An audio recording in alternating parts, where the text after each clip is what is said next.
Friends, today I am going to narrate an incident in front of you, which has been taken from an authentic book. One gentleman told us, "Every morning after Fajr prayer, I used to go to my father's graveyard. There I used to recite Surah Fatiha and then go to work. One day, on a Friday after Fajr prayer, I again went to my father's graveyard. As soon as I stepped into the graveyard, I felt a strange fragrance that I had never smelled before. Such a fragrance which I felt could not come from anything of this world. I was quite surprised and kept feeling that fragrance. After a while I stood beside my father's grave and started reciting Surah Fatiha. At that moment I saw a new grave had been made right beside my father's grave. Fresh flowers in a sheet were placed over the grave, which made it look like it had been made 2 or 3 days ago. While returning, I thought I would also pray for that new grave.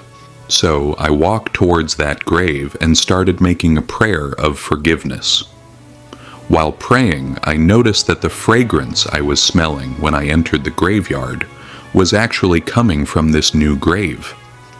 Out of curiosity, I lifted some soil from the grave and was surprised.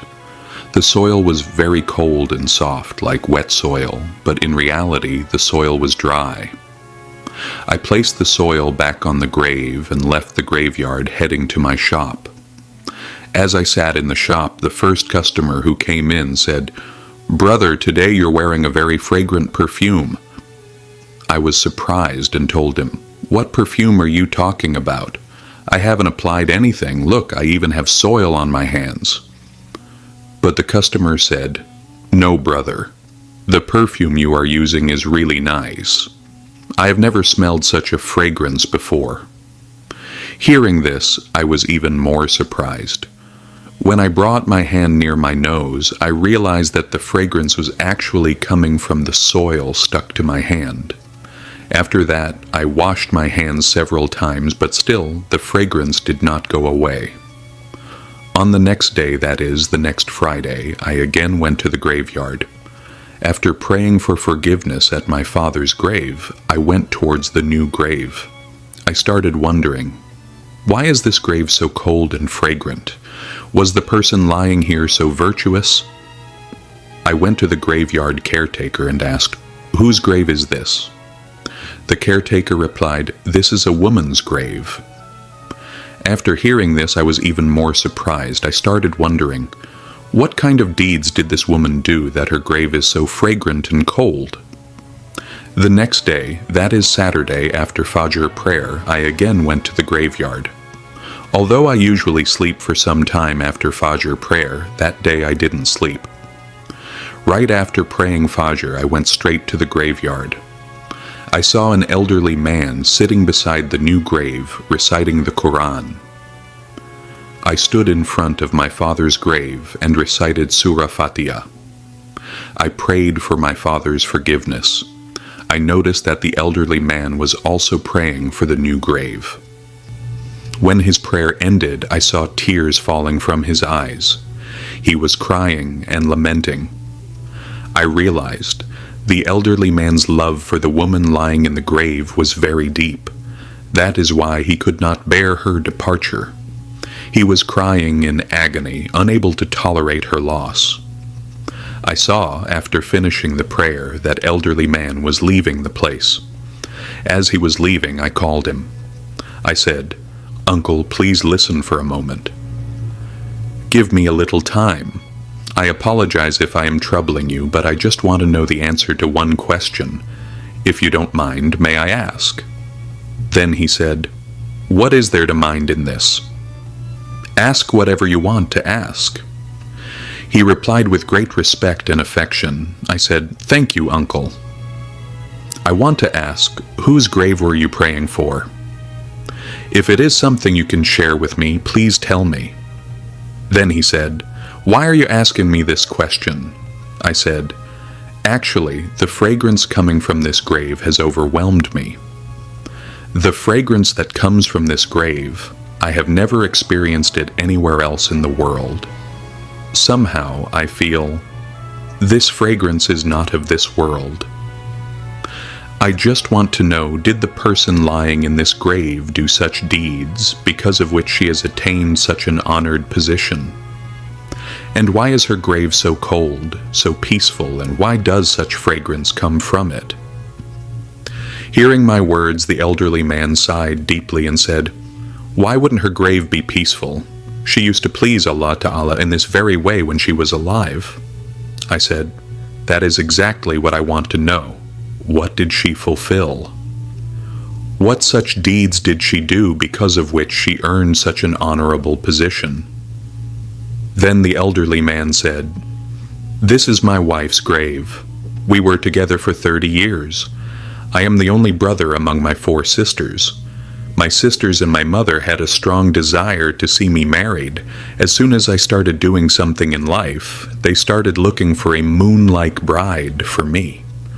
Then, within a few days, a girl was found, and I got married to her. My mother and sisters fulfilled all their wishes, and on the wedding night, before I even lifted her veil, I folded my hands in front of my wife and said, 'Please forgive me. I won't be able to fulfill your rights. I am not worthy of fulfilling your expectations.' I clearly told her, there is no manhood in me. I also said I actually did not want to get married. I only got married to fulfill the wishes of my mother and sisters. Now, if you want, you may leave me." My wife lowered my hands and said, "No matter how you are my husband. You are my deen, my destiny, and I want to stay with you."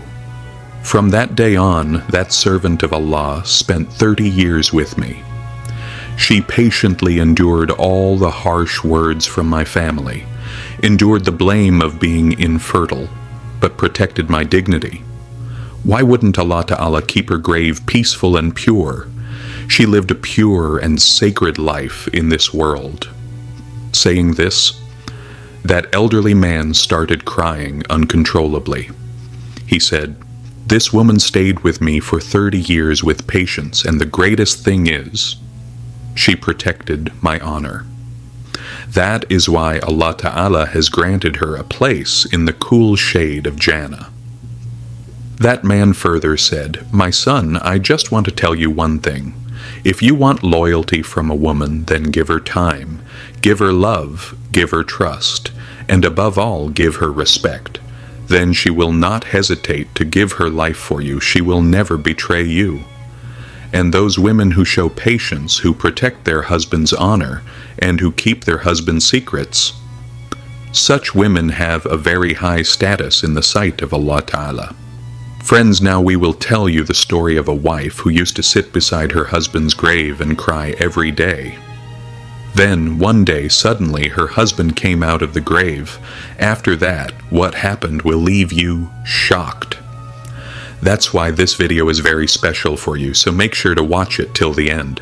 Friends, in a village near ours, there lived a boy named Sajid. He was not very educated and also not very good looking.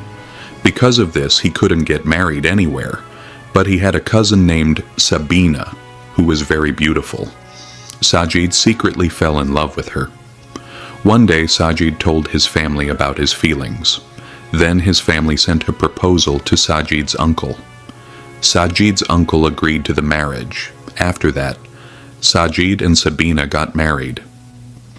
When Sabina started living with Sajid, she realized that marrying Sajid was a big mistake. Sabina became very worried. She thought to herself, "My husband is neither handsome nor qualified, so how will I spend my entire life with such a person?" Thinking this way, Sabina started disliking Sajid, but she remained silent. Friends, 3 to 4 days after the wedding, as is common, the bride goes to her parents' house. Sabina also went to visit her parents after a few days and decided in her heart that she would never return to Sajid's home. However, she didn't have the courage to speak directly to her parents about this. After going to her father's house, she thought, "He is my cousin after all, and I agreed to this marriage myself, so now there is no point in telling my parents about separation." On the third day, Sajid went to his in-laws' house to bring his wife back. He stayed one day and then started his journey back home with his wife. Their path was from one village to another. While traveling, Sabina said, "I'm feeling very thirsty." There was a well beside the road. Sajid started pulling up water from the well using a bucket. Then, Satan whispered evil thoughts into Sabina's mind. Sabina pushed Sajid into the well from behind. She thought, "Sajid will drown in the water and die, and I will be free from him for life." Thinking this, she returned to her father's house and began to cry like other women. She entered the house while crying loudly. When her father saw her like this, he asked, "Dear, what happened to you?" Then Sabina told her father, "My husband left me somewhere and went away. I don't know where he went. I waited for a long time, but he didn't return. That's why I came back home." Hearing this, her father said, "This boy is really foolish. He left our daughter alone and disappeared." So friends, that was one side of the story. Now hear the other side.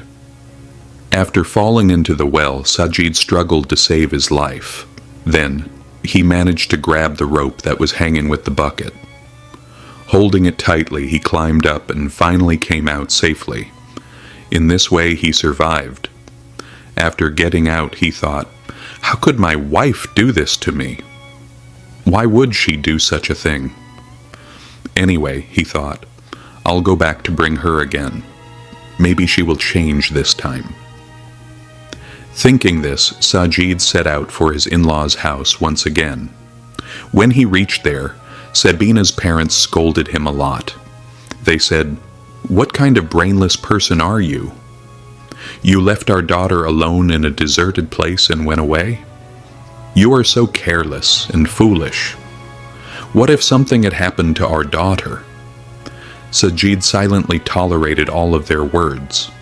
After they were done, he simply said, "I made a big mistake. It won't happen again. Please allow Sabina to come with me." When Sabina's parents saw that Sajid was truly sorry for his actions, they told Sabina, "Forget what happened. Go back with your husband. He won't do anything like this again." Then Sabina returned with Sajid, but in her heart she began to think, "Even if he is uneducated, foolish, and not very good-looking, he is a man with a big heart. He didn't reveal my actions in front of my parents. If he wanted, he could have exposed my true face. Then I could never have shown my face to my parents again." From that day on, Sabina's loyalty and love for Sajid grew so much that she accepted him as her own with all her heart. The husband saw that his wife was truly ashamed of what she had done, and she had changed a lot. That is why he never brought up that incident again in front of her. Anyway, after that, a deep love developed between them. So much love that they couldn't stay even a moment without each other. Just like that, 5 years passed before they even realized it. However, the only void in their lives was the absence of a child. Both of them deeply desired to have a child, but despite all their efforts, Allah did not bless them with that gift.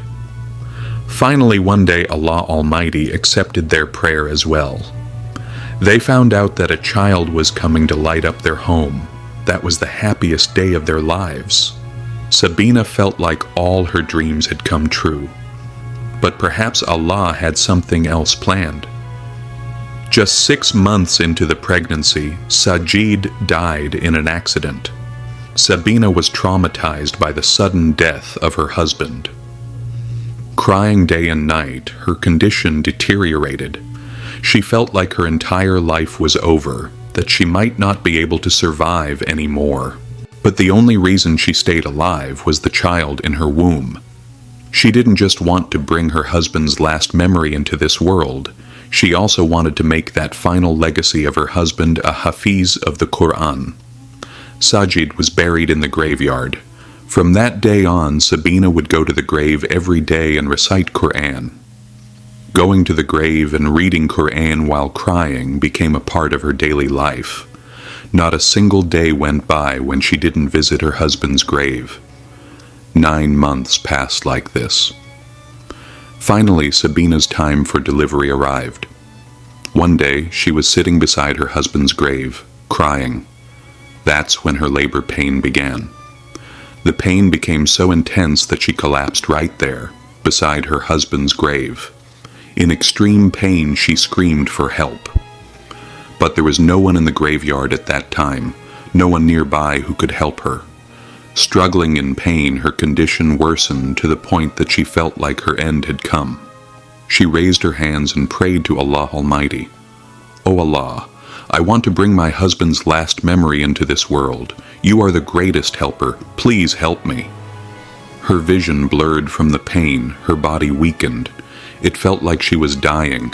Just then, suddenly, someone came from behind and held her hand. She looked through her blurred eyes and almost fainted, because the person who held her hand was none other than Sajid himself. Sabina broke down in tears. Crying, she said, "Please forgive me. I couldn't bring your last memory into this world. I think I'm going to die before that." But Sajid gently stroked her head with great affection. Then he picked her up in his arms and carried her out of the graveyard. After a long time, Sabina regained consciousness. She saw that she was lying in a quiet room, and nearby, the sound of a newborn crying could be heard. She couldn't understand anything. Panicking, she looked around and began calling her husband, "Sajid! Sajid, where are you?" Just then an old woman came in and said, "Many, many congratulations to you. Allah Almighty has blessed you with a baby boy." Sabina asked in surprise, "Where am I now?" The old woman replied, "Your condition was very critical. A man brought you to me. I am the village midwife. By Allah's infinite mercy, He brought you here at the right time. Otherwise, neither you nor your child might have survived." Sabina asked in amazement, "But who was that man?" The old woman said, "I don't know. He didn't say a word. I didn't even see his face because he had his face covered with a shawl. He just handed you over to me and quietly left." Dear friends, who was that mysterious person? Was it really Sajid? Or a hidden helper sent by Allah Almighty? Sabina still hasn't found the answer to that question. But yes, she knows. Whoever it was, he was a mercy from Allah. Sabina held her child close to her chest and cried softly, offering her thanks to Allah. 8 years have passed, but she has never stopped visiting her husband's grave. Even today, she hasn't forgotten Sajid. But she is happy because the last memory of her husband, her child, is still with her. We hope, dear friends, you liked today's story. If you did, please like and share it with your friends. We'll meet again in the next video. Allah Hafiz.